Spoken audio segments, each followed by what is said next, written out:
es evangelismo. Estamos evangelizando a las personas.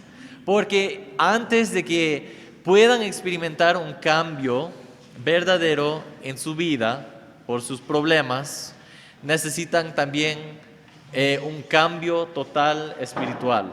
Necesitan ser transferidos del dominio de la oscuridad, de las tinieblas, al reino de Jesús. Esto necesitan primero.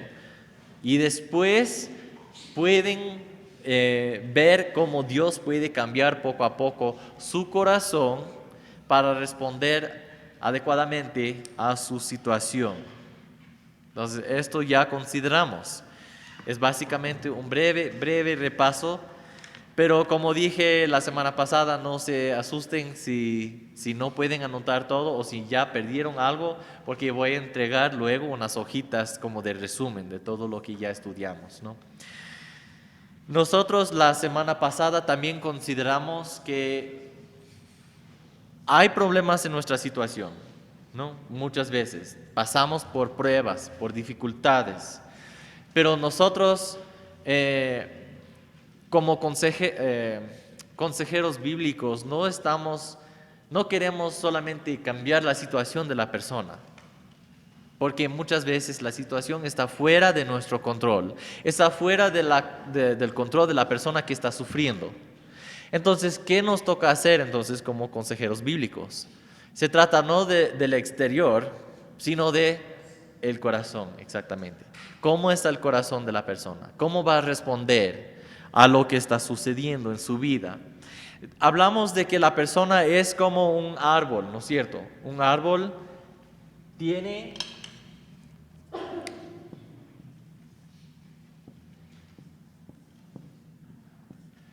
hay un árbol y hay una raíz.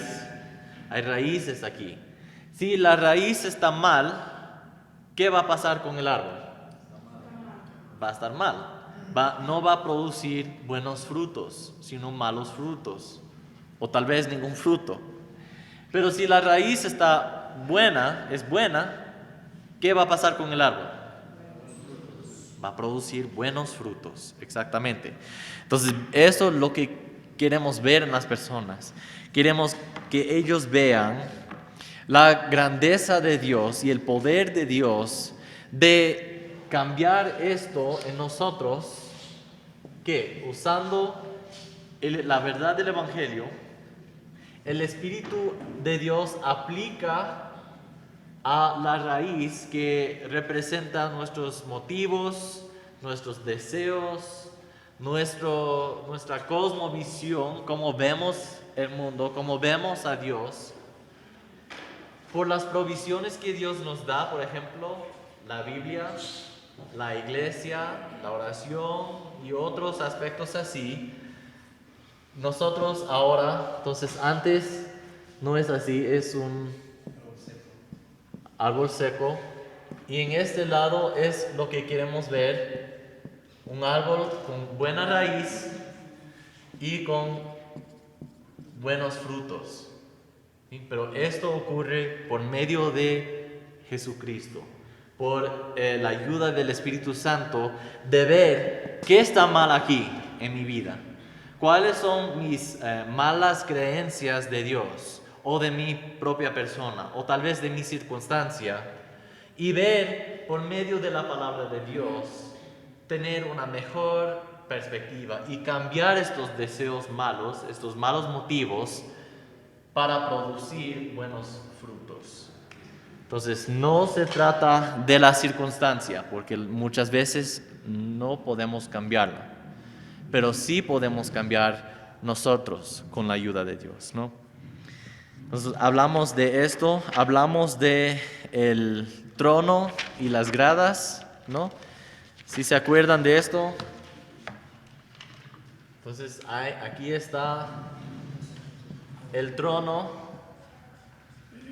aquí están las gradas.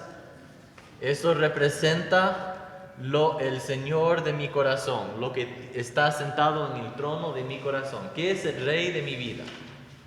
Debe ser Jesús. Como cristiano, el Rey de mi vida debe ser Jesús.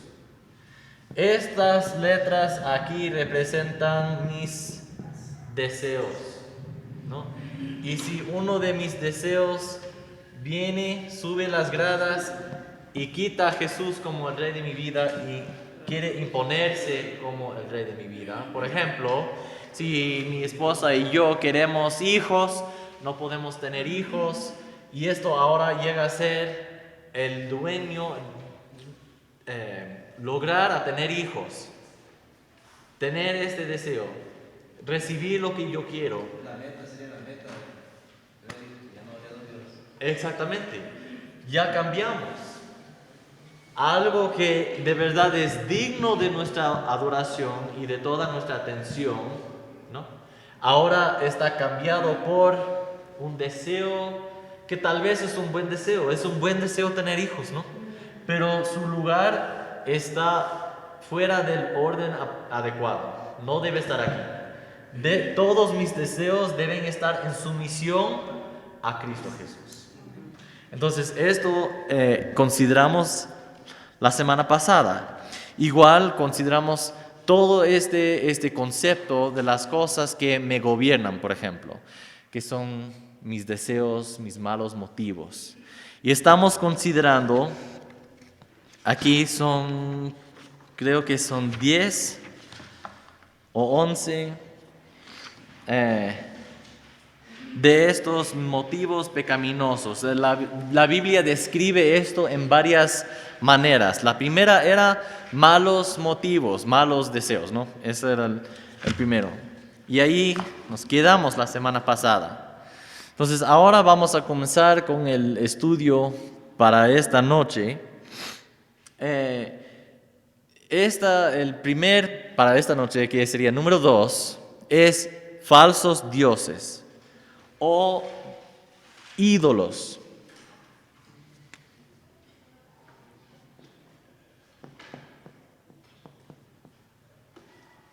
Ídolos.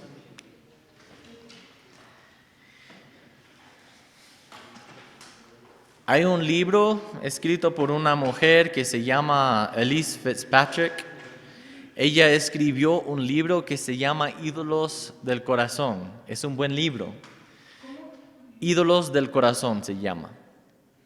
Y es un excelente recurso para ayudarnos a ver, considerar qué es un ídolo, cómo es que un deseo llega a ser un ídolo en mi vida, ¿no?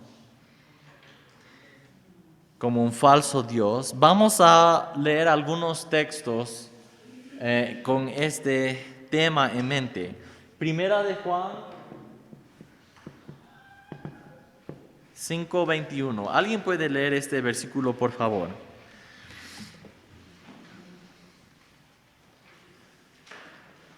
Primera de Juan. Hijitos, guardaos de los ídolos. Amén.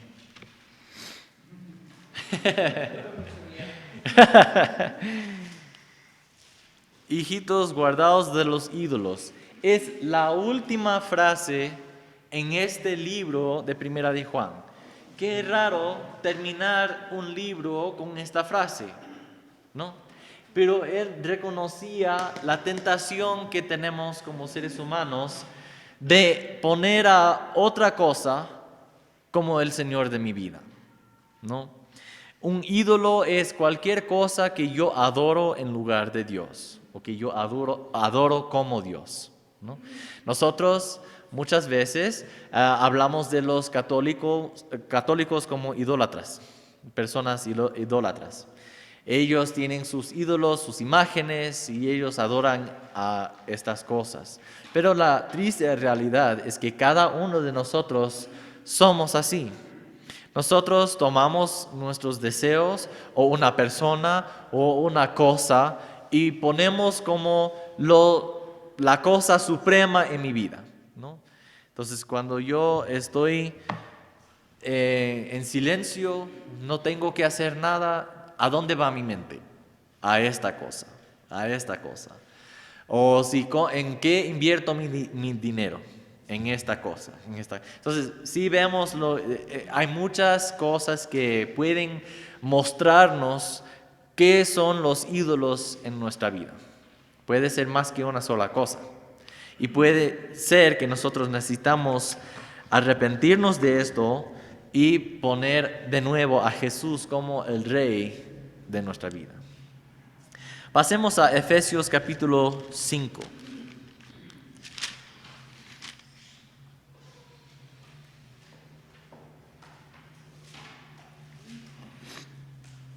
¿Qué dice Efesios 5:5?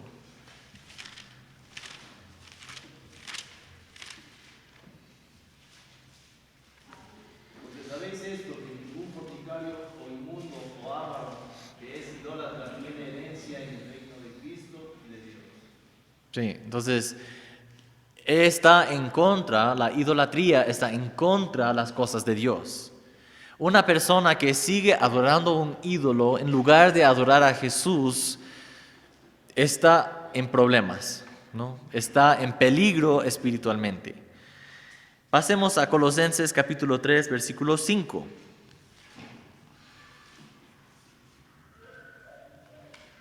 ¿Alguien puede leer esto, por favor? Hacer morir pues los deseos criminales, hacer morir pues los criminales en vosotros, fornicación, impureza, pasiones desordenadas, malos deseos y avaricia, que es idolatría.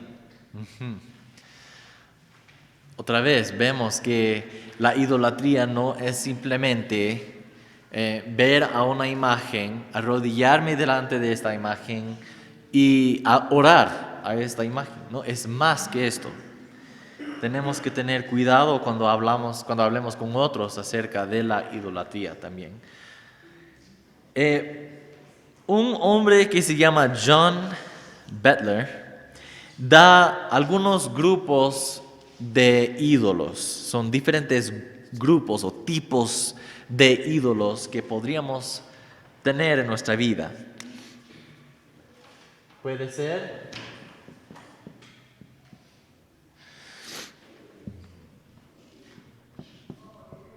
temor del hombre, ese es grupo 1. Temor del hombre o aceptación o aprobación.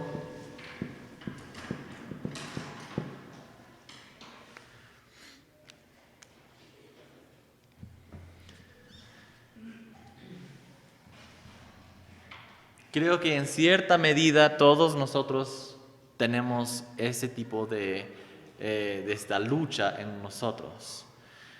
Queremos ser aceptados por otros, no queremos ser rechazados, necesitamos la aprobación de mis compañeros en lo que yo hago, en mi trabajo, etc.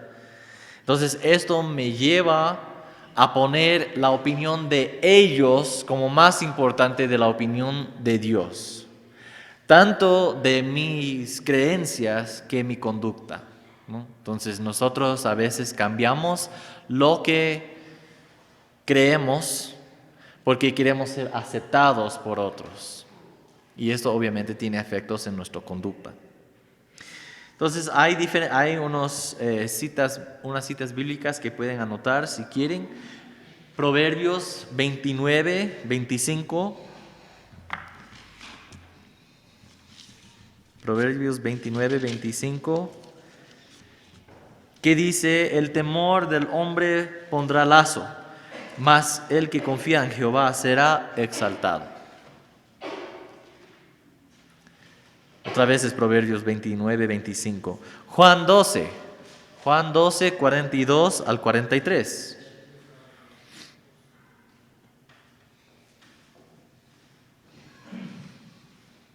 Gálatas 2, 11 al 13. Y Hebreos 11, 27.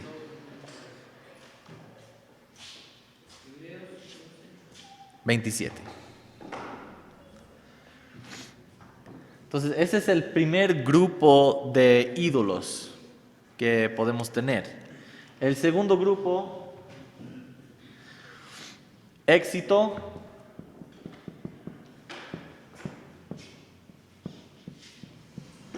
poder control.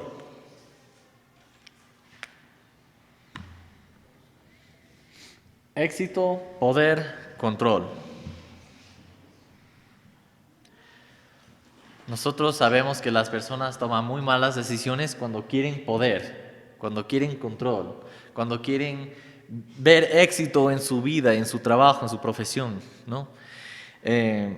Muchas veces viene manipulación para recibir lo que yo quiero. Yo necesito ese poder, yo creo que necesito este poder, entonces yo voy a manipular a las personas para que me den esta posición de poder o influencia sobre otros.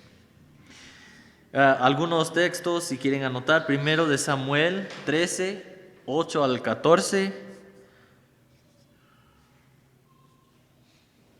Primero de Samuel 13, 8 al 14. Lucas 22, 24 al 27.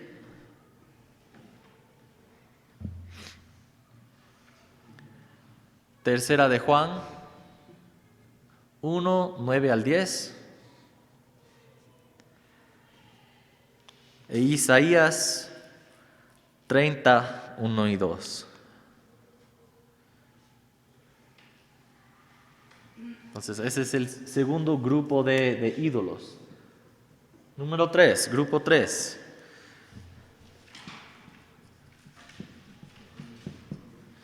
Confort.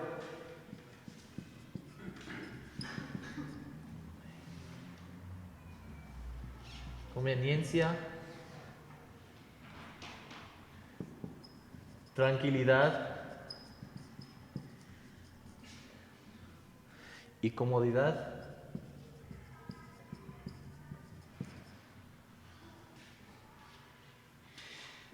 Muchas veces este tipo de ídolo nos lleva a ser personas perezosas. No queremos trabajar, no, me gusta mejor quedarme en la cama todo el día, no trabajar duro para el bien de mi familia o que sea, no hacer un buen trabajo en mi profesión. Algunos textos, Lucas 9, 23 al 24, y en el mismo capítulo 57 al 62.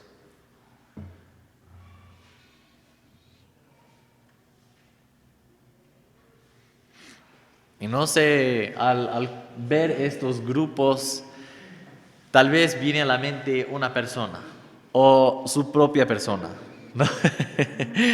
Y creo que nosotros podemos ver cómo esto se expresa en acciones, ¿no? Estos malos motivos, estos tipos de ídolos.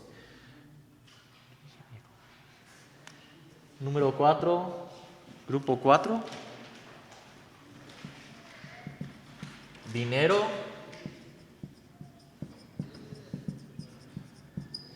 y posesiones.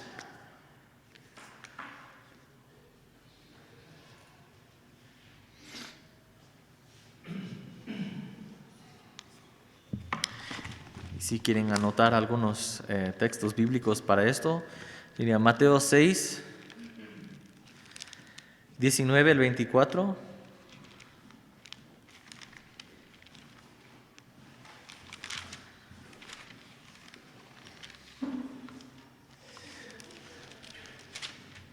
Otra vez Mateo 6, 19 al 24. Lucas 12, 15.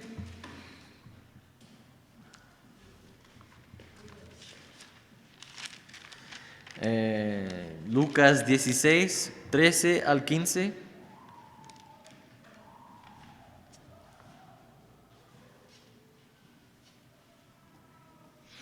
Primera de Timoteo 6, 9 al 10, y voy a leer este pasaje. Primera de Timoteo 6, 9 y 10. Dice así: porque los que quieren enriquecerse caen en tentación y lazo y en muchas codicias necias y dañosas que hunden a los hombres en destrucción y perdición, porque raíz de todos los males es el amor al dinero, el cual, codiciando algunos, se extraviaron de la fe y fueron traspasados de muchos dolores. Y el último texto para este grupo es 2 de Timoteo 3:2.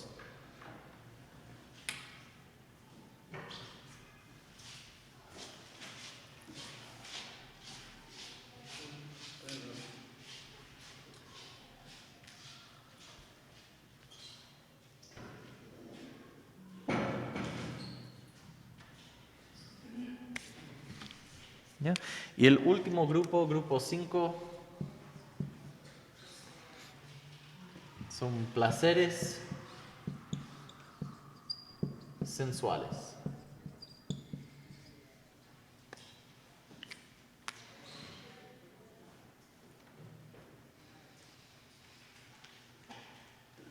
Si quieren anotar, tengo algunos textos para este grupo también. 2 de Samuel 11, 2 al 4.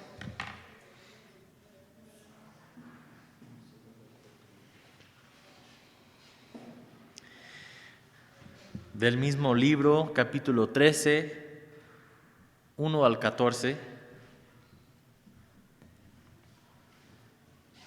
Filipenses 3, 19.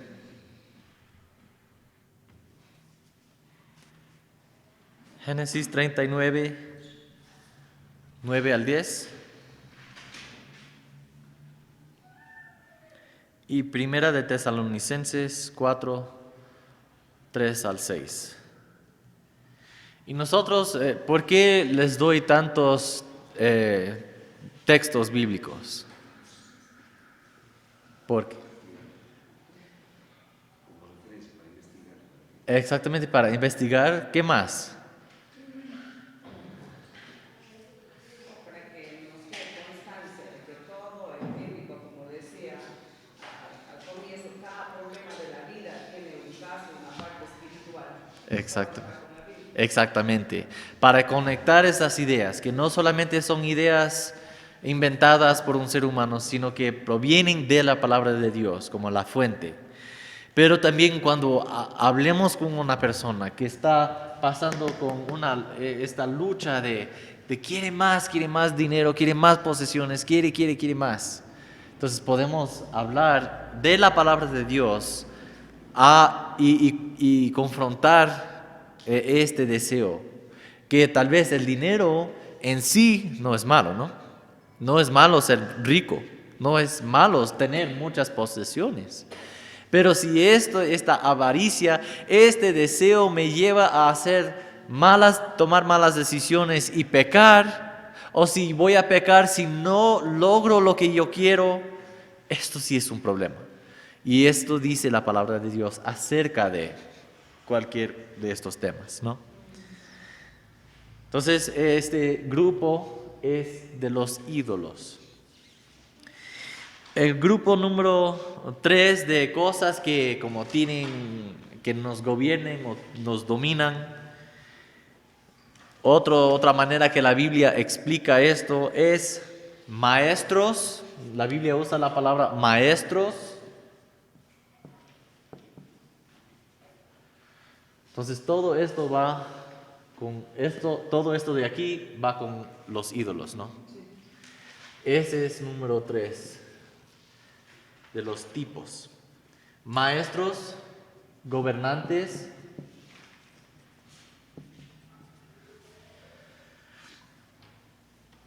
lo que servimos o obedecemos.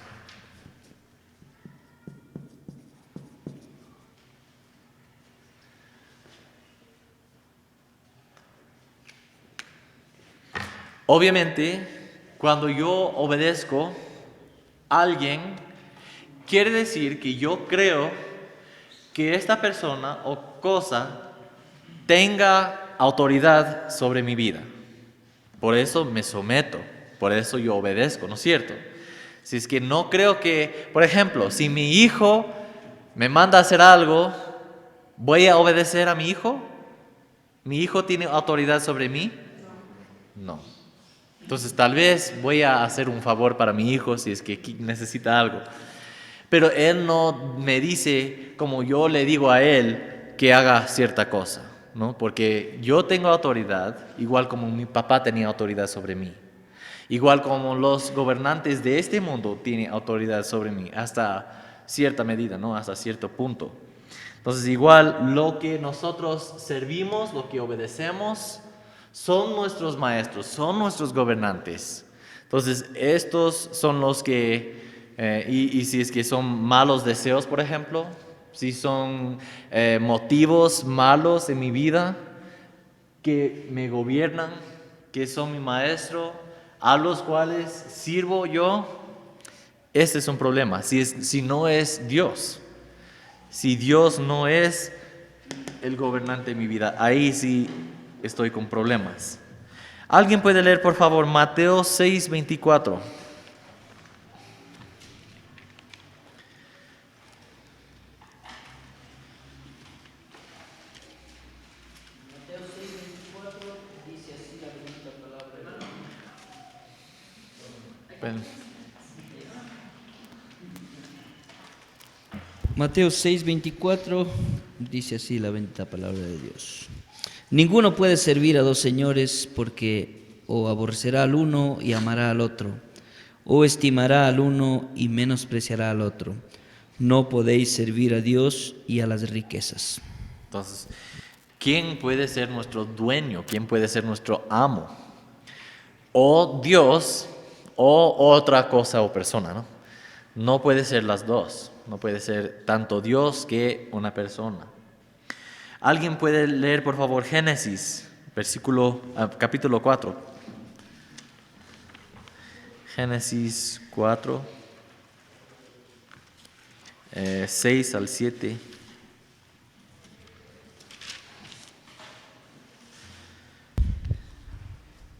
Del 6 al 7 dice: Entonces el Señor le dijo: ¿Por qué estás tan enojado? ¿Por qué andas cabizbajo?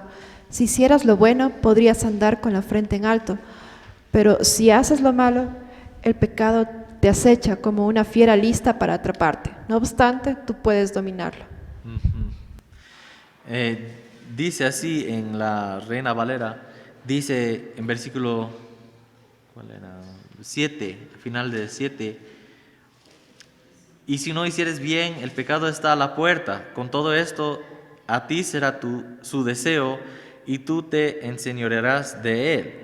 Entonces, el pecado quiere dominar. Usa esta misma palabra, esta palabra de deseo, en Génesis 3:16. Cuando Dios habla a la mujer, hablando a la maldición, el castigo de caer en desobediencia, dice: a la mujer dijo: multiplicaré en gran manera los dolores en tus preñeces, con dolor darás a luz los hijos, y tu deseo será para tu marido, y él se enseñoreará de ti. ¿Qué significa deseo ahí? Tu deseo será para tu marido. ¿Está hablando de algo físico? No está hablando de lo físico. Está usando la misma frase, el mismo significado que usa en 4:7. Tu deseo es, vas a querer dominar. Tu deseo será para tu marido. Vas a querer dominar a tu marido. Pero él, en cambio, ¿qué va a hacer el marido? Va a dominar a ella con más fuerza, ¿no?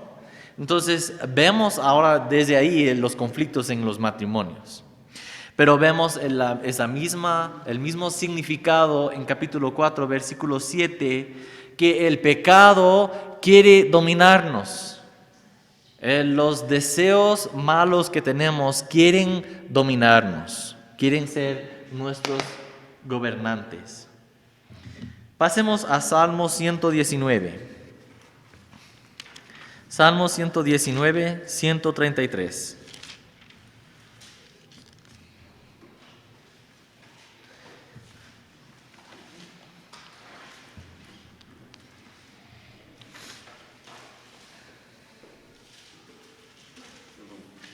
Sí, Salmo 119, versículo 133. ¿Alguien puede leer, por favor? Salmo 119, versículo 133. Ordena mis pasos con tu palabra y ninguna iniquidad se enseñoree de mí. Entonces, los deseos, las iniquidades, los pecados quieren dominarnos, ¿no? Quieren ser el Señor de nuestra vida y no podemos permitir esto. Tengo aquí dos citas. Una de estas es por el autor del libro acá, Instrumentos en las manos del Redentor, y de hecho viene de este libro, de página 68. Dice: cualquier cosa que gobierne el corazón ejercerá una influencia inescapable sobre la vida y el comportamiento de la persona. Entonces es bastante fuerte, ¿no? Este deseo que nos gobierne. Tenemos que tener mucho cuidado. Una autora, Rebecca Pippert, escribió en otro libro que se llama Out of the Salt Shaker en inglés, no sé qué sería en español. Dice: ¿qué significa entonces permitir que Jesús sea el Señor de nuestra vida? ¿Qué significa que algo es el Señor de nuestra vida? Solo esto: lo que nos controla es Señor. La persona que busca la aceptación es controlada por las personas que quiere complacer. No nos controlamos a nosotros mismos. Somos controlados por el Señor de nuestra vida. Si Jesús es nuestro Señor, entonces Él es el que controla, tiene el poder supremo. Por eso nosotros queremos someternos totalmente a su señorío. Decir: Jesús, queremos que tú seas el Señor de nuestra vida, ¿no? Eso es lo que queremos, porque Él va a tener entonces el control, y el control de Jesús sobre nuestra vida es bueno o malo. Bueno en cada instancia, en cada instancia. A veces nosotros no queremos dar control a Dios, porque nosotros nos gusta esta idea de libre albedrío. No queremos dar a otra persona la oportunidad de controlarnos. Pero la realidad es que cualquier cosa que es el Señor de mi vida me controla. Pero ninguna otra cosa aparte de Jesús va a ser un buen gobernante en todos los sentidos.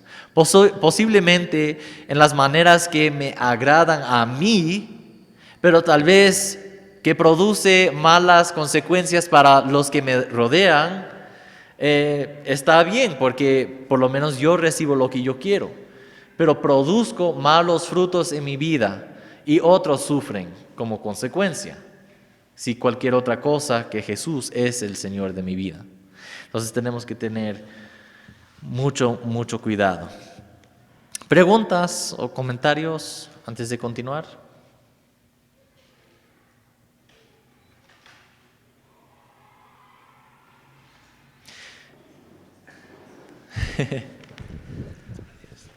O sea, lo que me puedo dar cuenta aquí es que todo proviene de lo que estudiamos la semana anterior por los deseos pecaminosos. Termina todo transformándose en un ídolo, como los falsos dioses o ídolos. Igual acá, cosas que nos dominan. O igual, si nosotros tenemos un deseo pecaminoso, un pensamiento pecaminoso, estamos quitando igual al maestro que es real, que debería ser el gobernante, que debería gobernarnos a nosotros y a cual nosotros debemos servir y obedecer. Y realmente pienso, todo proviene por un pensamiento pecaminoso o un deseo pecaminoso y terminamos mal. Sí.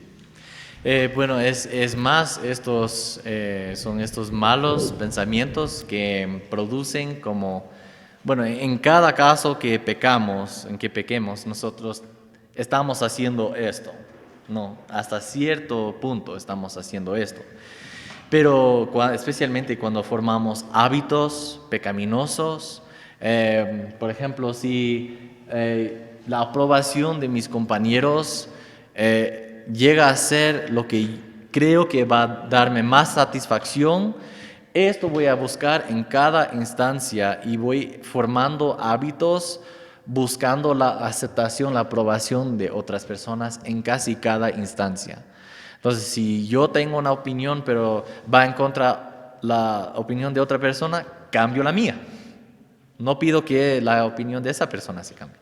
Entonces yo, sí, pero esto yo hago poco a poco, o puedo hacer esto una sola vez, ¿no? Porque es un deseo que llega puede ser un momento o por mucho tiempo, a ser el Señor de mi vida, ¿no? Entonces, siempre tenemos que analizar nuestro corazón. Siempre tenemos que ayudar a otros, considerar cómo está su corazón delante de Dios, cómo está. ¿Qué es el Señor? De verdad, ¿no? Pero considerando en qué está pensando mucho, en qué está invirtiendo su tiempo, en qué está, qué quiere de la vida más que cualquier otra cosa.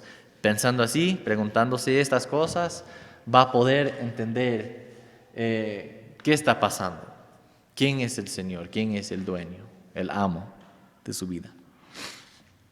Buen comentario, gracias, hermano. Sí. El asunto es que pienso que viene el problema cuando, o sea, como decía, cuando yo obedezco a mi maestro, a mi pastor en la congregación, a las autoridades puestas por Dios en la congregación. O sea, esa debe ser nuestra tarea, pero a veces nosotros no somos así porque queremos el egoísmo de cada uno de nosotros no permite que nosotros seamos gobernados por Jesucristo o por las autoridades de una congregación. ¿Por qué? Porque termino haciendo lo que yo pienso o lo que yo quiero. Y ahí es cuando surge el problema y es cuando que nosotros también queremos ser autoridad o que alguien se someta o nos obedezca y ya no hay eso por el mismo hecho que tampoco nosotros dejamos o permitimos ser gobernados por Cristo y por las autoridades puestas por Dios en una iglesia.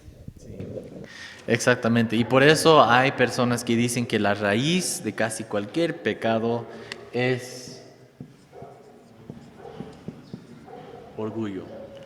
Por eso es difícil someterme a Jesús, porque yo tengo que humillarme, ser humilde, pensar menos de mí. Entonces me cuesta mucho, me duele a veces, no quiero hacer esto. Entonces por el orgullo no hacemos muchas veces. Sí, hermano. Cristo, yo pienso que realmente el tiempo que Jesucristo estaba aquí en la tierra, hubo unos discípulos que estaban siguiendo y luego que siguieron, dijeron dura cosa. Yo pienso que Jesucristo nos enseñaba de esa misma forma cómo ser un verdadero cristiano, porque hoy en día, debido a la modernidad que decimos, ahorita se basa mucho la vida en el éxito, en el poder. Ajá. Es muy difícil seguir a Dios realmente. Ser mejor que el otro. Exacto. Sí. De verdad, especialmente cuando uno, si estamos hablando de una profesión, ¿no? Donde hay competencia y uno quiere recibir el mejor sueldo y la mejor posición, pero para hacer esto tiene que dar todo el tiempo, tiene que tal vez herir a otras personas para poder llegar ahí. Entonces, pero si no tiene el poder, si no tiene ese éxito, entonces ¿quién eres? Entonces, esto sí es un problema. Sí. Justo hoy en la mañana escuchaba un audio del pastor que decía, hoy el consejo inclusive a muchos cristianos que dan los líderes es, gana todo el dinero que puedas, pero hazlo honradamente. Y no es así, porque si así lo hagamos honradamente, nuestro tiempo va a ir hacia eso y no va a ser para Dios. Sí. Necesitamos tener... siempre hay que examinar los motivos, ¿no?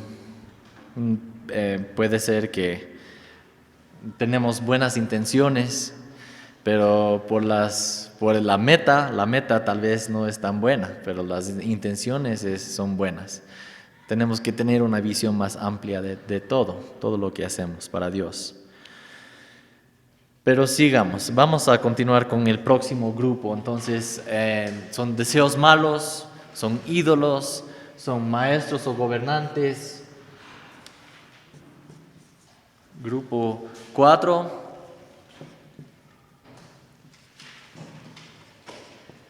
Tesoros o riquezas.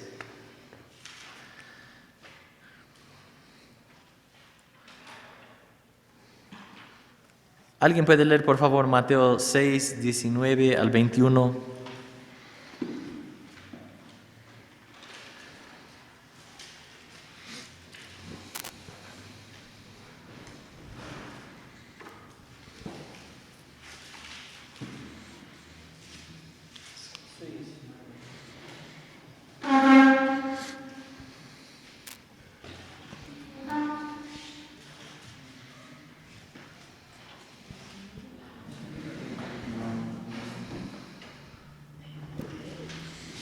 La palabra de Dios en Mateo 6, del 19 al 21 nos dice: no os hagáis tesoros en la tierra, donde la polilla y el orín corrompen, y donde los ladrones minan y hurtan, sino haceos tesoros en el cielo, donde ni la polilla ni el orín corrompen, y donde los ladrones no minan ni hurtan. Porque donde esté vuestro tesoro, allí estará también vuestro corazón. Amén. Gracias. Nosotros entonces en este pasaje vemos algo de los tesoros verdaderos, ¿no? Mi tesoro, lo que es mi tesoro demuestra mucho la condición de mi corazón, ¿no? Si mi tesoro es Cristo, si es que yo soy como este que va y vende todo lo que tiene para comprar este terreno donde hay una perla, ¿no?, de gran precio, entonces ahí sí entiendo. Si es que mi tesoro es Cristo, eso es lo que yo quiero, pero muchas veces el tesoro no es Cristo. El tesoro son cosas o personas o reputaciones o... Nosotros podemos pensar en muchas cosas, ¿no? Muchos tipos de pecados, de problemas. Pero nosotros, cuando una persona tal vez está sufriendo, podemos tal vez ayudar a esa persona a considerar cuánto era lo que perdiste, o lo que no tienes, o lo que no lograste. ¿Cuánto era esta cosa un tesoro para ti, en tu corazón? Si, por ejemplo, si yo pierdo mi salud ahora y yo estoy sufriendo, deprimido, no puedo hacer casi nada, no quiero salir, no quiero ver a nadie, entonces yo veo que en cierta medida mi tesoro estaba en la buena salud que tenía antes. Pero ahora que ya no tengo, es como ya perdí todo. Ya la vida no vale nada para mí. Entonces, ¿por qué sigo con vida? Entonces, en esas maneras podemos ayudar a otros, ¿no?, a los que aconsejamos, que están sufriendo, porque muchas personas van a llegar con problemas. Estoy sufriendo así, con una lista. Y por favor, ayúdame. Bueno, eventualmente podemos llegar a esta idea de que tal vez estaban confiando demasiado en esta cosa que perdieron o que no recibieron, que querían y todo. Muy bien, número 5. Sí, por favor. Un testimonio. Que me llegó a mí. En un retiro de damas aprendimos, y eso me quedó grabado, porque a veces las madres, y pienso que los padres también, o sea, inconscientemente, y ahora con eso de tesoros pienso que estamos convirtiendo esto en tesoro. Por ejemplo, cuando uno en la casa, el niño rompe un jarrón caro, ¿ya? Y yo no le digo, oh, te lastimaste o pasó algo, sino yo le digo, no sabes cuánto me costó eso. O cualquier cosa, digo, eso es caro, eso cuesta mucho. Y realmente es porque se está convirtiendo en un tesoro en mi vida, y uno dice y corrige eso a los hijos en esa forma, y enseñándoles a ellos también que eso se vuelva un tesoro en su vida, porque ellos después dirán lo mismo, o harán lo mismo. Sí, lo que nosotros valoramos mucho también puede tener influencia, especialmente en tal vez los otros cristianos adultos más inmaduros en la fe, o también a los niños en particular, ¿no? Pero sí, y hay una línea, ¿no? De enseñar a los niños a ser buenos mayordomos de las cosas que tenemos, pero igual son cosas nomás, y eventualmente van a pasar como todo el resto de la tierra. Tiene que haber un balance, o sea, el asunto es entender el por qué hicieron. Tiene valor, pero no tanto reconocer. Claro, el hecho, porque, por ejemplo, nosotros como hombres, yo hablo por mí, como hombres creo que nosotros siempre cuidamos más del carro, ya, el carro, ese es creo que nuestro juguete. A veces mi esposa, ella puede estar viajando en el carro, no sabe cuándo hay que cambiar de aceite y nada, pero uno está pendiente en eso. Y claro, si un niño le rayara el carro o algo de eso, o sea, uno tendría que decirles cuán valioso es, o sea, cuánto cuesta, pero si es que nosotros, o sea, nos ponemos en un cierre total de decir, no sabes cuánto me costó, pero no le explicamos, o sea, cuánto sacrificio uno se hace para comprar un vehículo y eso. Yo creo que está mal de esa forma, pero si me rayara el carro, decir, mijo, un carro nomás es, no hay problema, o sea, tenga el clavo otra rayita más. Sí. Sí, cierto. Nos sucedió hace unos años atrás en la iglesia, cuando recién compramos el templo. Hacíamos lo posible en querer pagar el local, y nos descuidamos mucho en la obra, en el evangelismo, en lo espiritual. Entonces, eso me hace recordar a mí que ese local que compramos se nos convirtió en un tesoro y nos hizo olvidar de Dios. Y cuando nos hizo olvidar de Dios, entramos en un problema grave, entramos en una situación económica grave, entonces donde tuvimos que nuevamente humillarnos mucho, reconocer para que Dios nos restaure. Y bueno, una bendición fue reconocer y ahora saber que Dios nos respalda. Muchas gracias. Este testimonio nos ayuda a entender que nosotros podemos, como una iglesia, como muchos hermanos, caer en la misma tentación o el mismo tipo de pecado, ¿no? Considerando algo más importante que Dios. Y justo viene a la mente muchas iglesias en los Estados Unidos donde construyen el templo y quieren poner una alfombra allá, pero ¿qué color? Pero no podemos poner rojo ahí, no, para nada, debe ser azul. Y ahí hay conflictos y división y todo, y el mismo problema.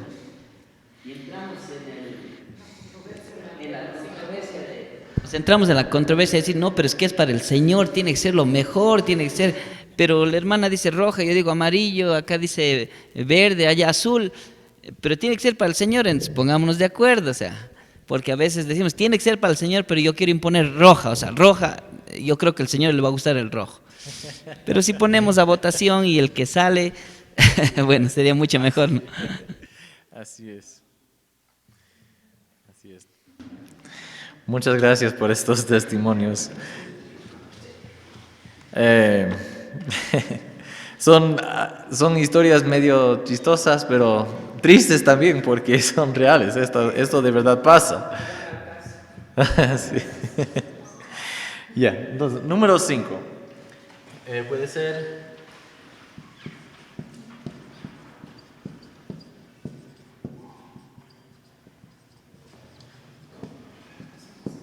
buenos o malos árboles con buenos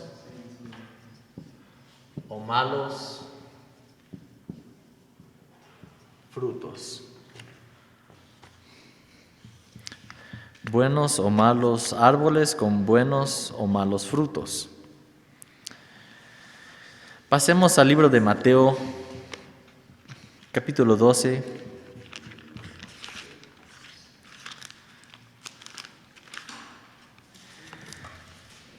Versículos 33 al 35. ¿Alguien puede leer estos, por favor?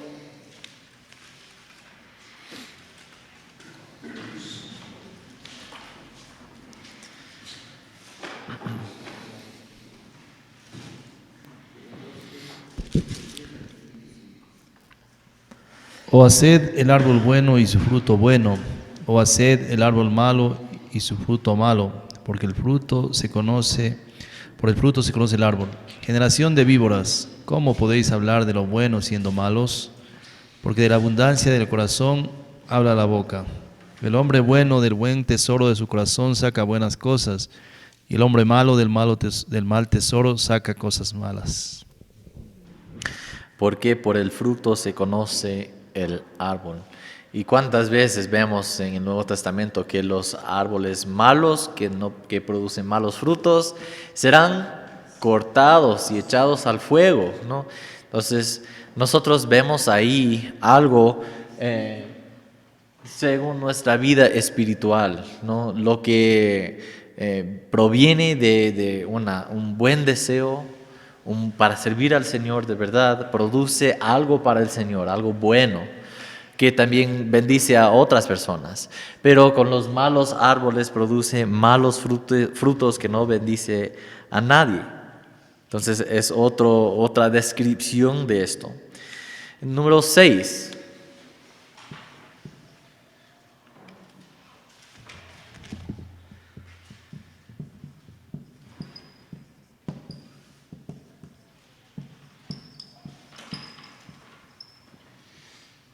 ¿Qué o quién amamos?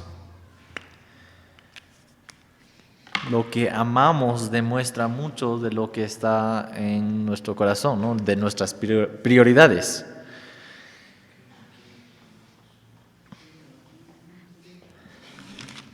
¿Está bien así o sería a qué o a quién amamos?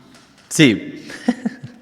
¿A qué o a quién amamos? Sí. Sí. Sí, creo que sí.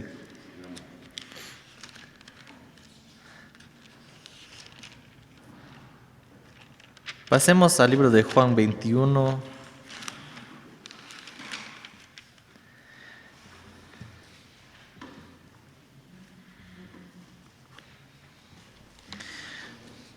Juan 21, 15 al 17.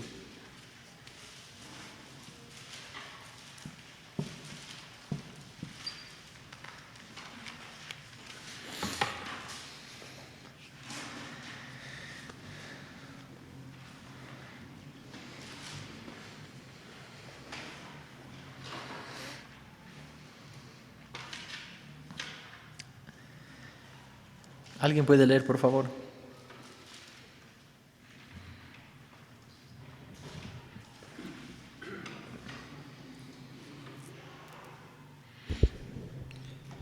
Cuando hubieron comido, Jesús dijo a Simón Pedro: Simón, hijo de Jonás, ¿me amas más que estos?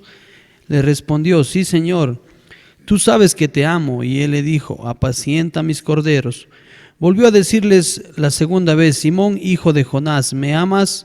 Pedro le respondió: sí, Señor, tú sabes que te amo. Le dijo: apacienta mis ovejas. Le dijo la tercera vez: Simón, hijo de Jonás, ¿me amas? Pedro se entristeció de que le dijese la tercera vez: ¿me amas?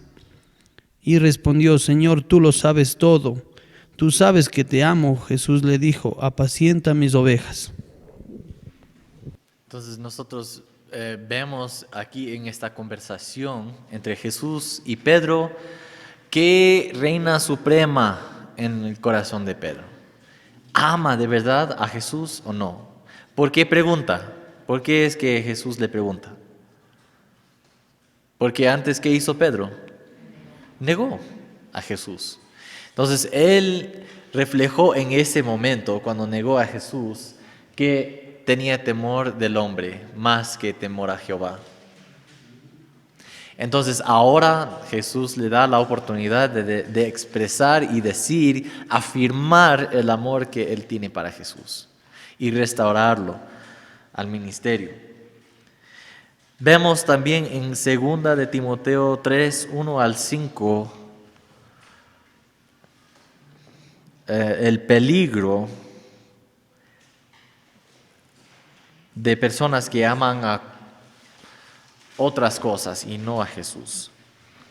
2 de Timoteo 3, 1 al 5 dice así: también debes saber esto, que en los postreros días vendrán tiempos peligrosos, porque habrá hombres amadores de sí mismos, avaros, vanagloriosos, soberbios, blasfemos, desobedientes a los padres, ingratos, impíos, sin afecto natural, implacables, calumniadores, intemperantes, crueles, aborrecedores de lo bueno, traidores, impetuosos, infatuados, amadores de los deleites más que de Dios, que tendrán apariencia de piedad, pero negarán la eficacia de ella.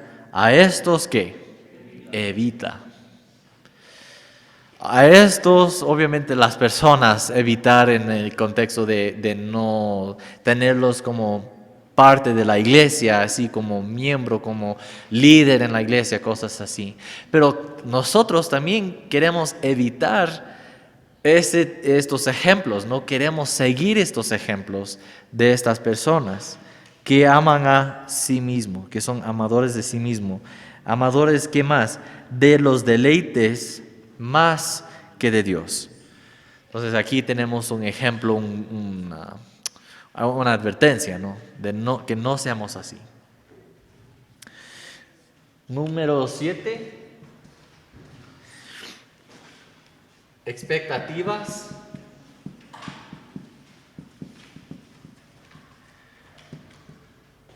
¿O en qué o en quién esperamos?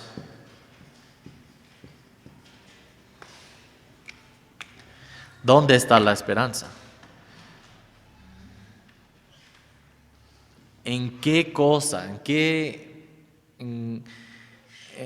qué idea has puesto tu esperanza para el futuro?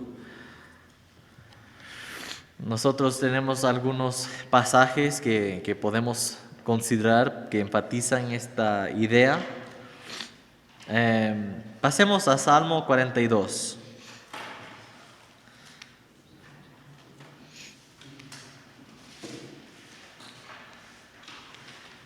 Salmo 42, 11.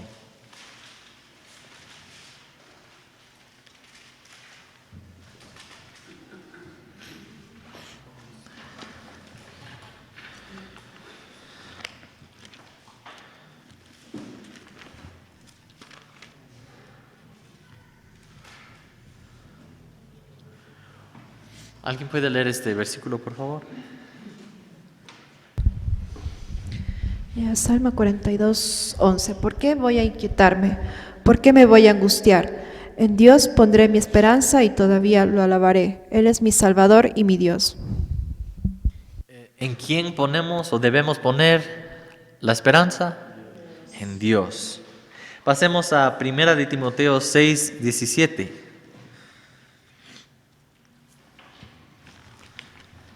Primera de Timoteo 6, 17.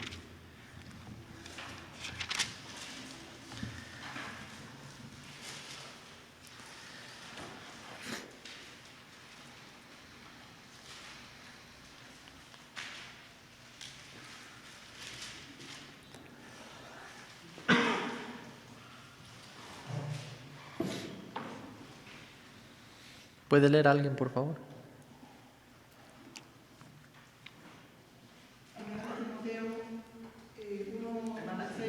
Está apagado. Ajá. A los que tienen riquezas de esta vida, mándales que no sean orgullosos, ni pongan su esperanza en sus riquezas, porque las riquezas no son seguras. Antes bien, que pongan su esperanza en Dios, la cual nos da todas las cosas con abundancia y para nuestro provecho. Entonces, no pongamos la esperanza en ¿qué? En las riquezas. Podríamos cambiar estas palabras, las riquezas, con cualquier otra cosa que no sea Dios. Más bien pongamos nuestra esperanza en ¿quién? En Dios mismo, en Jesús, en Dios. Número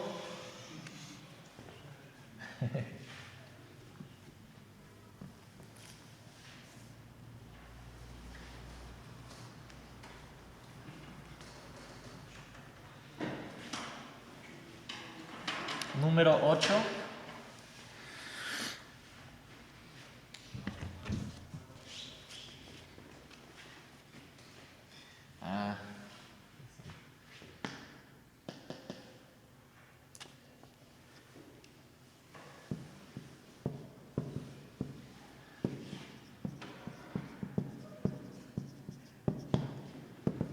¿En qué o en quién confiamos?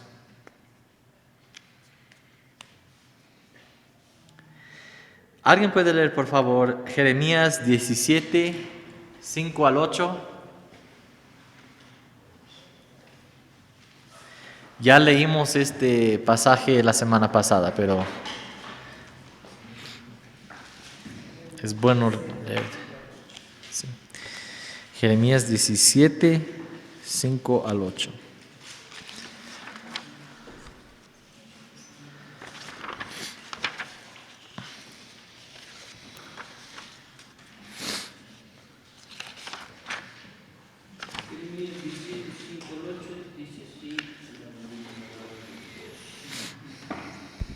Jeremías 17, 5 al 8. Así ha dicho Jehová: maldito el varón que confía en el hombre y pone carne por su brazo, y su corazón se aparta de Jehová. Será como la retama en el desierto, y no verá cuando viene el bien, sino que morará en los sequedales en el desierto, en tierra despoblada y deshabitada. Bendito el varón que confía en Jehová, y cuya confianza es Jehová, porque será como el árbol plantado junto a las aguas, que junto a la corriente echará sus raíces, y no verá cuando viene el calor, sino que su hoja estará verde, y en el año de sequía no se fatigará, ni dejará de dar fruto. Muchas veces confiamos en personas, confiamos en tal vez personas de influencia, pero, por ejemplo, tal vez los mejores teólogos, los mejores pastores, las personas más sabias que conocemos, aún son pecadores, ¿no? ¿Y en quién debemos poner la confianza? En Dios, y solamente Dios. ¿Cómo podemos? A veces es un poco difícil porque nosotros decimos, pues, con una persona yo puedo escuchar su voz, yo puedo hablar, yo puedo preguntar, yo puedo ver, entender un poco más las cosas, que esa persona me explique un poco más. Pero, ¿qué de Dios? Dios también nos explicó lo que necesitamos para vivir esta vida para tener fe y para saber cómo vivir una vida de fe, una vida cristiana. Ya tenemos todo lo que necesitamos aquí en su palabra. Entonces nunca queremos elevar una persona o una idea o una doctrina o cualquier cosa sobre Dios o sobre su palabra. Justamente nos estuvo visitando estos días unos amigos en nuestra casa, estuvieron por algunos días, y pensando en esto de que en qué o en quién confiamos, a veces cuando somos cristianos nuevos y aún algunos ya cristianos de años y no leemos la Biblia, confundimos el someternos a las autoridades, un ejemplo, al pastor, a los líderes de la iglesia, confundimos eso con confiar en todo lo que diga el pastor, en todo lo que los digan los líderes, ni así no está en la Biblia, o sea, yo confío ciegamente y no importa, lo que él dice está bien. Y eso realmente es pecado, ¿no? Entonces, él nos contaba de un cierto pastor que tenía mucha influencia en Macas, o sea, era en su tiempo bien influyente, la iglesia creció tanto, pero este pastor cayó en pecado. Y como muchos amaban a este pastor, o sea, habían algunos que dijeron, no, o sea, no importa, el pastor no quiso someterse a disciplina ni nada, pero le siguieron, o sea, se dividió la iglesia y ellos fueron con el pastor. Y se sabía que el pastor seguía en adulterio, seguía en sus cosas, pero había una persona que ciegamente, o sea, seguía confiando en el pastor y diciendo, no importa, yo sé que él puede cambiar. Sí, sí puede cambiar y Dios le puede restaurar, pero yo no puedo confiar en esa persona, o sea, tengo que confiar primeramente en Dios. Y bueno, ahora la última noticia es que ya, o sea, él se separó de su esposa, el pastor, y ya se hizo de otra señora y ahora anda hasta borracho. Entonces nos cegamos tanto y confiamos tanto en el hombre que no importa lo que haga, no importa cómo actúe, o sea, hemos dejado de confiar en Dios. Y yo creo que aunque amemos a una persona, aunque le tengamos respeto y aunque nos sometamos, si es que no está, o sea, de acuerdo a la palabra de Dios, tendríamos que confrontar y decir, mira, yo te amo, yo te quiero, pero esto no está bien. O sea. Exactamente. O tal vez nosotros también conocemos a personas que tal vez son buenos amigos y uno hace algo que le ofende mucho a su amigo y ese otro se queda así desesperado, pero yo pensaba que era mi amigo y toda mi vida está como hecha pedazos así. Yo ya no, la vida ya no tiene sentido. Pero podemos preguntar cuando vienen con sus problemas, cuando vienen pidiendo consejo, ¿qué hago? ¿Qué hago? Ayudarles a considerar dónde está la confianza. La confianza me parece, y siempre es bueno hablar en esos términos que en lugar de es así, ¿no? Cuando aconsejamos, pero me parece que posiblemente la confianza estaba puesta en una persona y no en Dios. Tal vez debes arrepentirte de esto, ¿no? Y como consejeros nos toca a veces llamar a las personas a arrepentirse, ¿no? Y en un contexto más privado, en una relación, durante algunos momentos o varias veces de reunirnos con estas personas, vamos a ganar la confianza de ellos para poder decir, no, en amor, tal vez debes arrepentirte o tienes que arrepentirte de eso, este es pecado, cosas así. Pero nosotros queremos como consejeros bíblicos siempre comenzar con nosotros, ¿no? En nuestra vida privado, ¿en qué estoy confiando yo? ¿O en quién? Y ver qué necesito cambiar y también ayudar a los demás. Considerar esto. ¿Otro comentario? Eso se podría decir cuando lo que leímos en ese versículo, maldito el varón que confía en el hombre. Como la pregunta también es, ¿en qué confiamos? Es como cuando tenemos ciertas diferencias, como lo hay mismo en toda congregación, y en esas diferencias, sea que un hermano, que en especial los líderes dentro de la iglesia, cuando no está junto a las actividades que realiza la iglesia, son momentos duros para otros líderes. A la final, no voy a hacer esta actividad porque no vienen los demás. Se desanima los demás. ¿En qué confiamos o en quién confiamos? Entonces, esas cosas también duele, digamos, pero esta enseñanza nos hace abrir los ojos en quién estamos confiando. Así no venga, tenemos que seguir. No podemos dejar la actividad, tenemos que seguirlo. Gracias, hermano. ¿Otra pregunta o comentario? Si no, pasemos al próximo punto, número 9.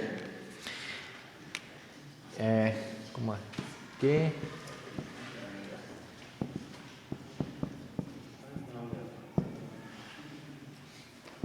¿Qué temo?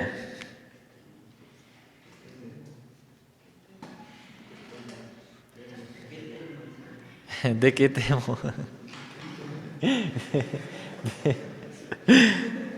O, puede ser una cosa, ¿no? Puede ser una persona, puede ser una reputación, algo así. ¿Sí? Exactamente. Pasemos a Eclesiastés 12:13.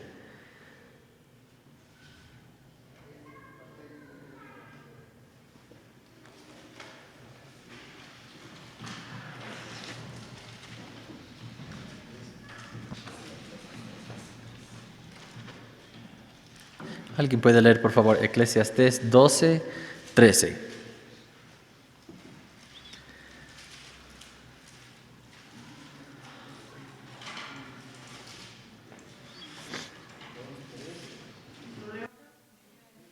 Esta es otra versión, pero lo leo acá. Dice sí, el discurso ha terminado. 12:13. Ya todo ha sido dicho. Honra a Dios y cumple sus mandamientos, porque eso es el todo del hombre. Tenemos que, el temor de Jehová es el principio de la sabiduría, ¿no? Nosotros queremos tener mucho cuidado de lo que nos preocupa mucho en nuestros pensamientos. Puede ser la muerte o cosas así. Por ejemplo, Mateo 10:28. ¿Alguien puede leer, por favor?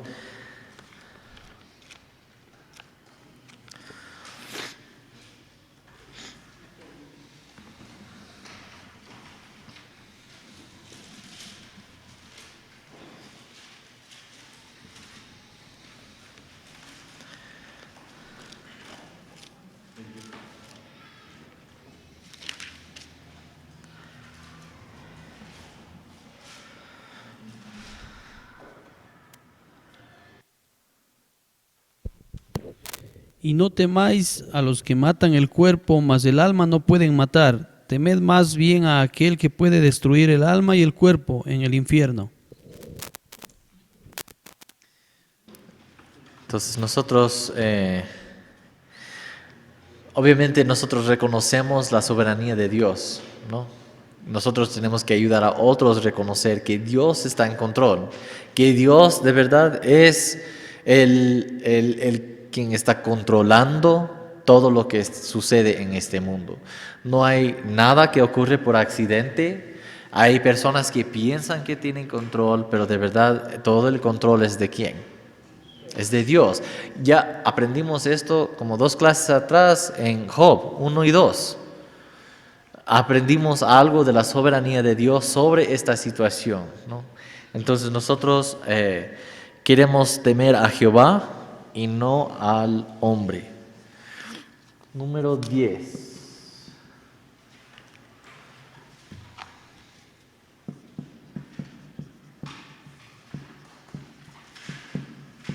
Fundamentos.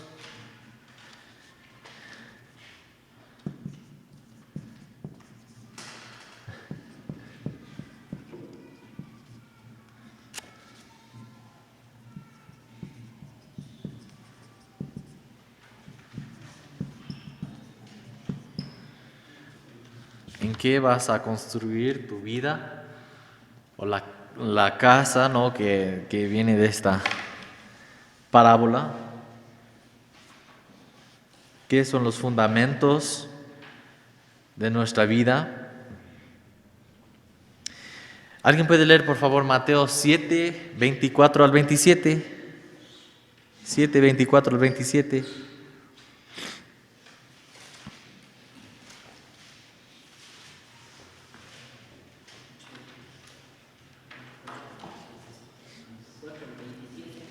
Sí.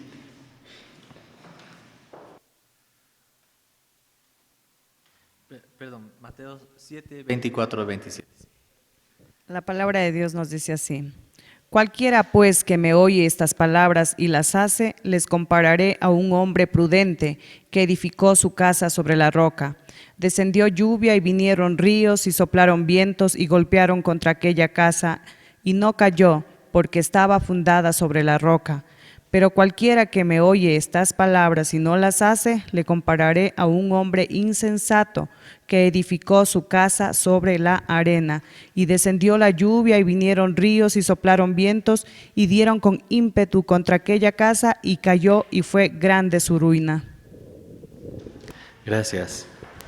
Entonces necesitamos asegurar que los fundamentos de nuestra vida son seguros, como queremos construir toda esta casa en la piedra que es Jesús, ¿no?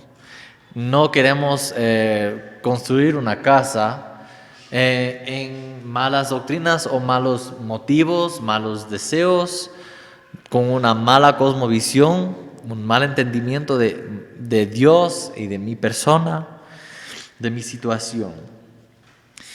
Ahora, estos son 10 maneras en que la Biblia describe lo que son esta distinción, ¿no? De lo que puede ser lo que me gobierna, por ejemplo, lo que tiene autoridad en mi vida. Tal vez pueden pensar en otros ejemplos, otras descripciones bíblicas de esta idea.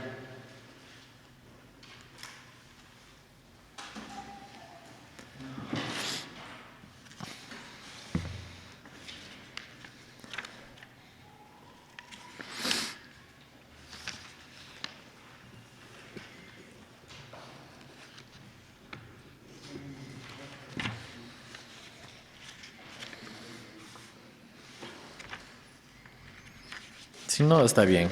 Solo pregunto si es que vino a la mente en medio de nuestro estudio otros ejemplos.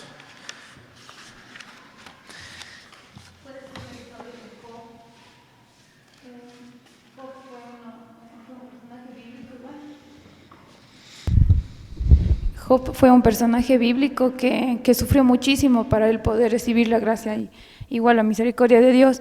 Él perdió todo y luego fue duplicado porque su fe, su confianza en Dios nunca se derrumbó. Él siempre estuvo constante a pesar de las adversidades. Sí, sí, sería un buen ejemplo, ¿no? Para nosotros. Tal vez otra manera de describir describir cómo es que los pecados nos dominan. Una manera que la Biblia describe esto, como una metáfora o algo así.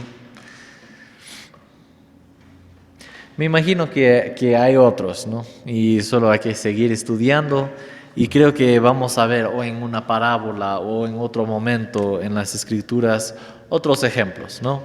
Solo pregunto si es que vino a la mente otros que podemos poner en la lista, ¿no? Para considerar en el futuro. No, hay otro, pero puedo acotar a lo que dice el hermano con respecto al libro de Job, que realmente Job le sobrevino el mal fue porque él temió. Él tenía temor en su corazón, él era un hombre bueno, era un hombre justo, pero había temor y él hacía todos los días. Es importante, creo que eso fue lo que más me impactó del libro, que cuando lo leí, que él llegó a todo este sufrimiento porque en su corazón no estaba la confianza plena en el Señor. Ajá, sí. Él no le conocía. Correcto. Y entonces eso fue lo que lo llevó a todo este sufrimiento. Nosotros hoy, por la gracia de nuestro Señor Jesucristo, estamos en otro tiempo, ¿verdad? Y le tenemos. Entonces, el temor tiene que salir. ¿Por qué? Porque el amor tiene que reinar sobre el temor. Entonces, eso fue lo que lo llevó a él a pasar por todo eso. Y nosotros muchas veces pasamos por sufrimiento porque no tenemos fundamentada la parte de la confianza y tememos. Sí. Creo que también vemos en Job que él estaba confiando mucho en su propia justicia. Y que Dios luego dice, ¿quién eres tú? ¿Dónde estabas tú cuando yo hice estas cosas? ¿No? Para ayudarle, para humillarlo un poco más, ¿no? para reconocer esta confianza en su justicia, que no era suficiente, que tenía que poner su confianza plenamente en Dios. Exactamente, sí, sí, sí, sí.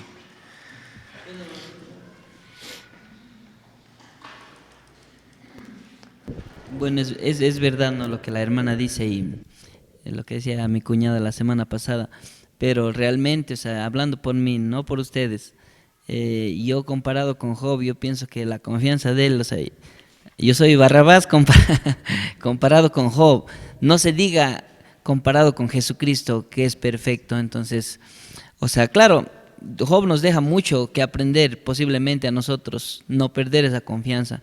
Pero yo comparado con Job, o sea, yo creo que me falta muchísimo. Parece que si llegara al punto de lo que llegó Job, a perderlo todo casi y aún su salud, yo pienso que posiblemente, o sea, aún nos falta. Por eso estoy aquí, o sea, por eso estoy aquí, porque si yo estuviera mejor, posiblemente creería en mi pensamiento pecaminoso que no necesito. O sea, yo creo que necesito cada día de Dios, porque sin Él os estoy perdido. Gracias, hermano. Y esta historia de Job también puede animarnos a reconocer que aún Job, con tanta justicia, aún necesitaba la gracia de Dios en su vida para cambiar. Así es, justo estaba yendo a decir eso. O sea, en el versículo 1 habla tan hermoso de Job y dice: hubo en tierra de Uz un varón llamado Job, y era este hombre perfecto y recto, temeroso de Dios y apartado del mal. Yo creo que no cumplo con ninguna de esas características, o sea, ¿dónde estoy? Sí, sí, sí.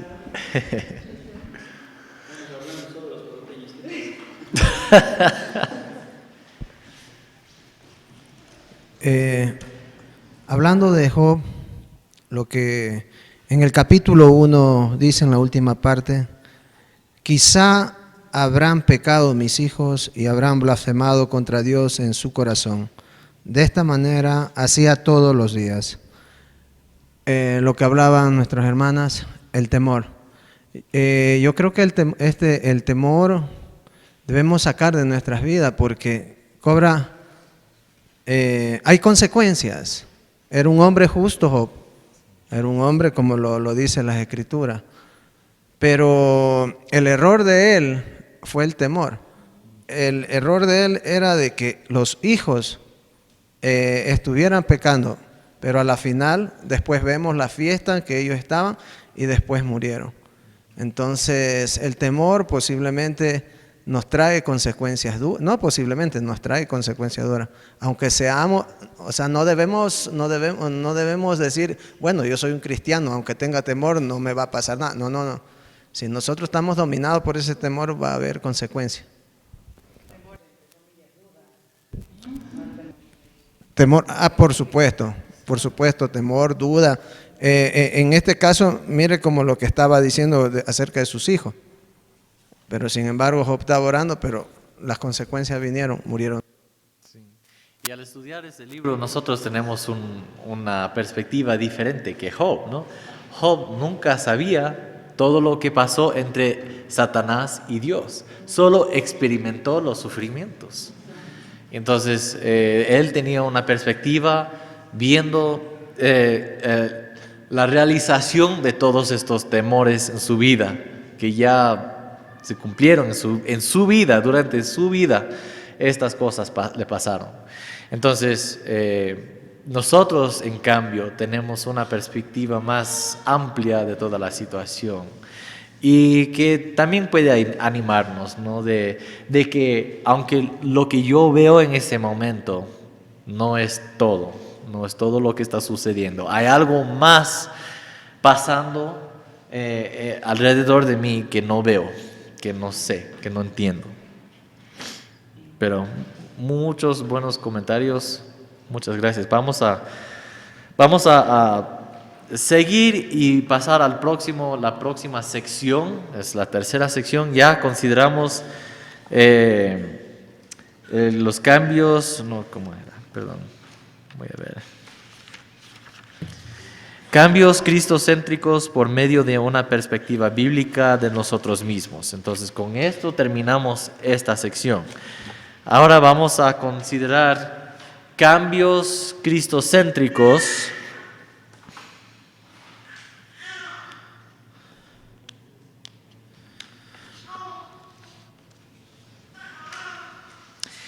por medio de una perspectiva bíblica de nuestra situación. Entonces, la sección anterior se trataba de una perspectiva bíblica de nosotros mismos. Ahora vamos a tener una perspectiva bíblica de la situación, ¿no? De nuestra situación.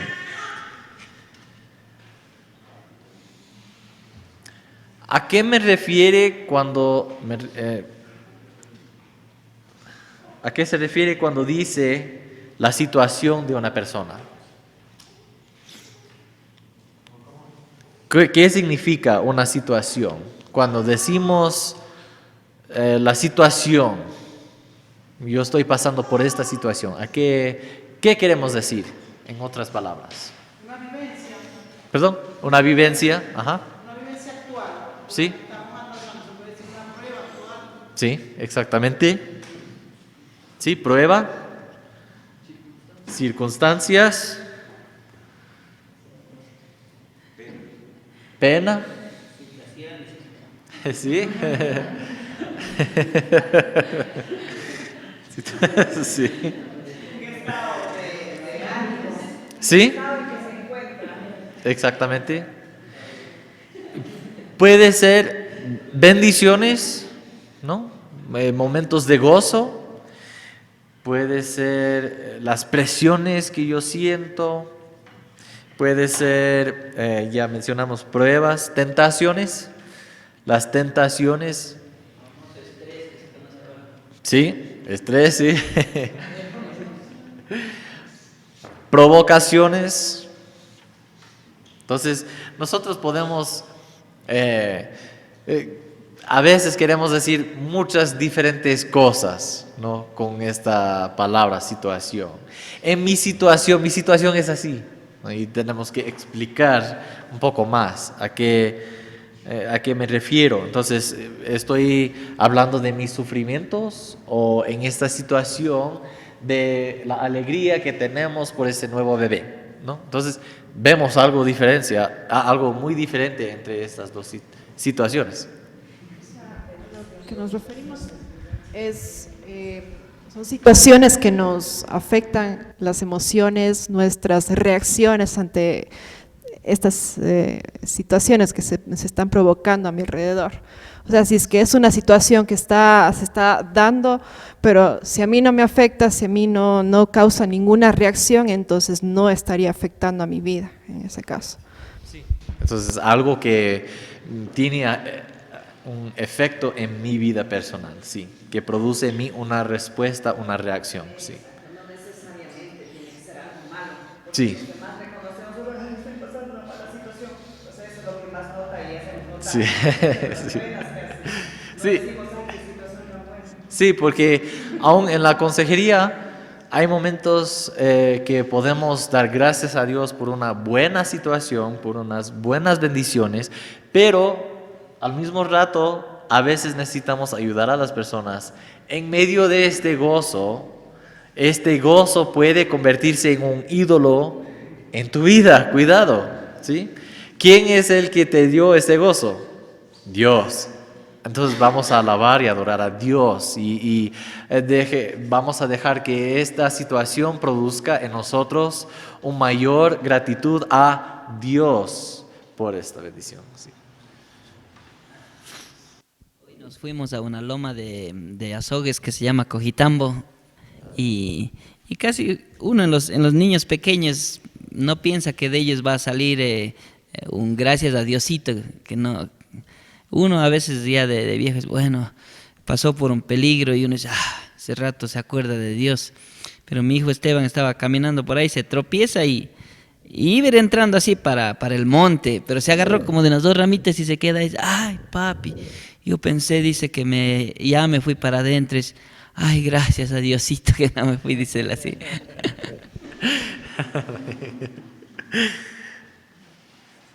Sí, estos son momentos que pueden darnos mucha alegría que los niños están pensando en Dios.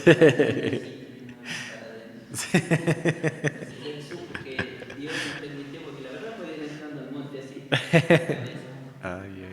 Entonces Dios lo protegió. Sí, exactamente. Estas situaciones incluyen tanto el pasado, que el presente, que lo que anticipamos del futuro, ¿no?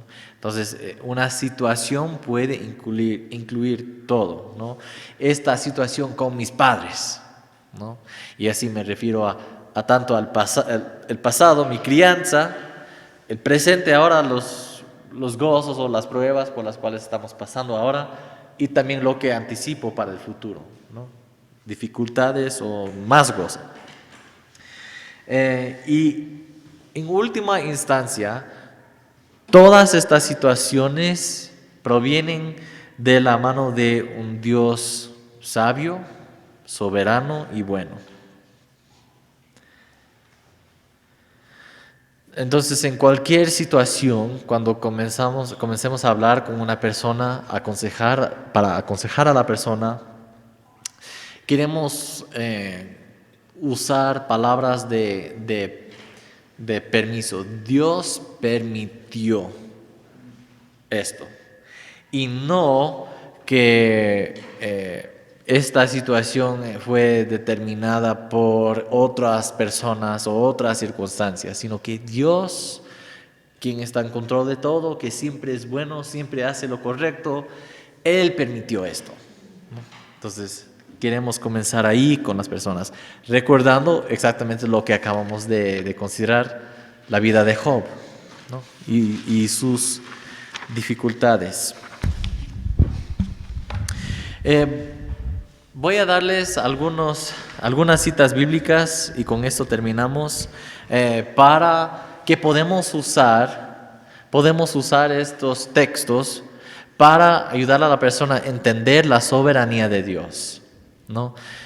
A veces no...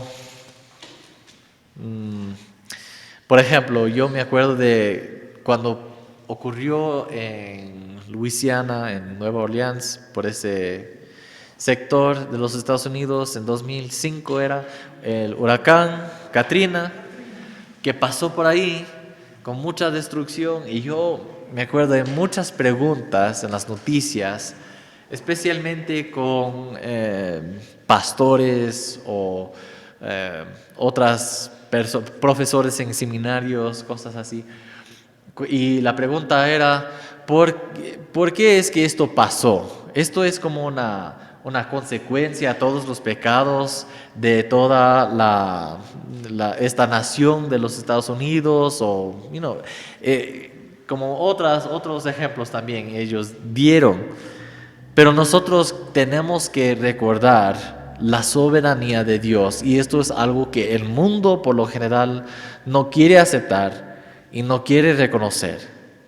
No entiende y no quiere entender, porque significa que de verdad ellos no tienen control sobre sus propias vidas, etc. Entonces, pero Dios está gobernando lo que está sucediendo en este mundo.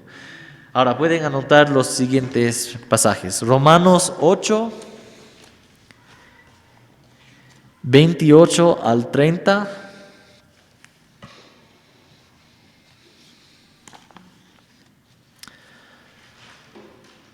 Romanos 28 al 30.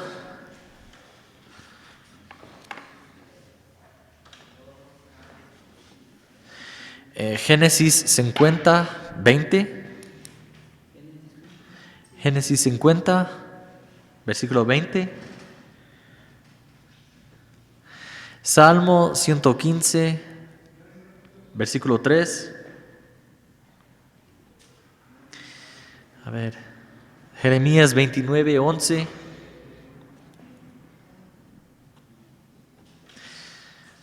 Lamentaciones 3, 37 al 38.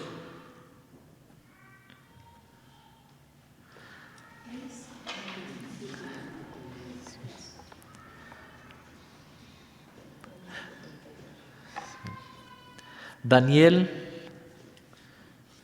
4:35.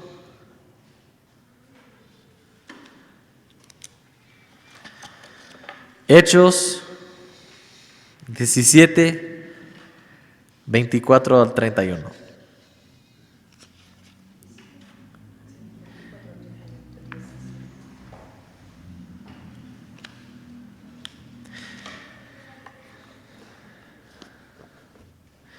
Entonces, estos versículos pueden ayudarnos tanto para enfatizar o ayudarnos como concretar en nuestra mente la idea de que Dios es un Dios soberano y que nosotros, esto debe darnos mucha paz, sabiendo que es un Dios bueno y sabio, debe darnos mucha paz.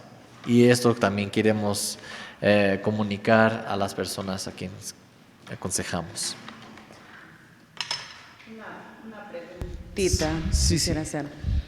Hablando sobre la soberanía de Dios, Él tiene el control de todas las cosas. Por ejemplo, en nuestro cantón hay bastante lo que es el suicidio, la gente se quita la vida. Y uno cuando está en esa situación, o sea, yo no puedo decirles, o sea, esa fue la voluntad de Dios. No fue la voluntad de Dios, por supuesto, pero sí, o sea, no sé si cometa ahí un error a decir, Dios lo permitió, o tenga cuidado, Dios tiene el control de todo, no sabemos por qué pasó y esto, pero nunca podemos decir, o sea, esa fue la voluntad de Dios, porque Dios no está eso dentro de su plan y dentro de su voluntad. Pero, o sea, en este caso, hay cosas que pasan acerca de la muerte ya, o accidentes que son a la cuenta provocadas por los hombres, son por las negligencias de uno mismo a veces cuando pasan las cosas. Y no podemos decir, es que fue la voluntad de Dios. Claro que estás bajo el control de Él, pero Dios sí permite, por eso pasó tal o cual cosa. ¿Es correcto?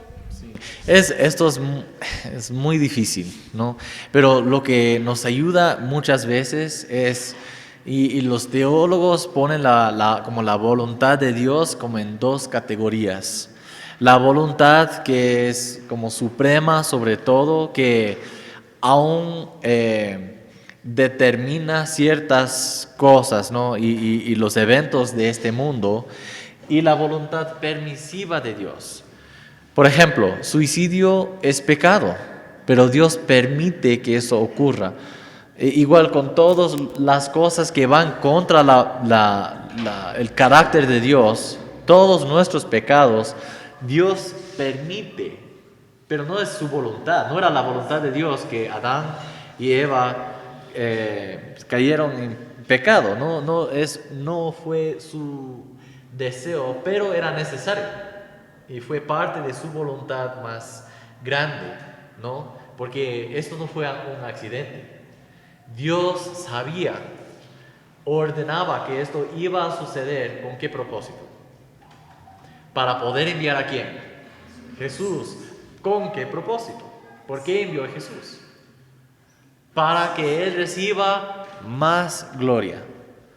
Nosotros tenemos la tendencia de pensar que Cristo vino para salvarnos principalmente. Pero esto fue un efecto secundario de la venida de Jesús. El efecto principal de la venida de Jesús fue para dar y traer gloria a la persona de Dios, en primera instancia. Entonces nosotros, sabiendo esto, que Dios siempre busca su propia gloria en cada instancia, en cada momento, aunque nosotros no entendemos en este momento, no vemos la gloria de Dios en este pecado, eventualmente producirá la gloria, lo máximo de la gloria de Dios, a final de todo, aunque nosotros no podemos ver. Pero dentro de esta voluntad para hacer todo, ordenar todo este universo, todos los eventos de este mundo, para llegar a este momento, para que Él reciba más gloria, permite ciertas cosas que va en contra de su carácter, que va en contra de lo que Él quiere, porque lo que Él quiere es perfección. perfección moral, perfección en todas las áreas, todo aspecto de la vida. Él quiere perfección. Pero Él permite imperfección porque la gloria de Cristo, la gloria de Dios se ve más claramente cuando Él va a consumir todo, cuando Él va a cumplir con todas sus promesas en la segunda venida de Jesucristo y la salvación total de su pueblo. Pero igual, es algo difícil poder explicar en una conversación así a una persona que está sufriendo.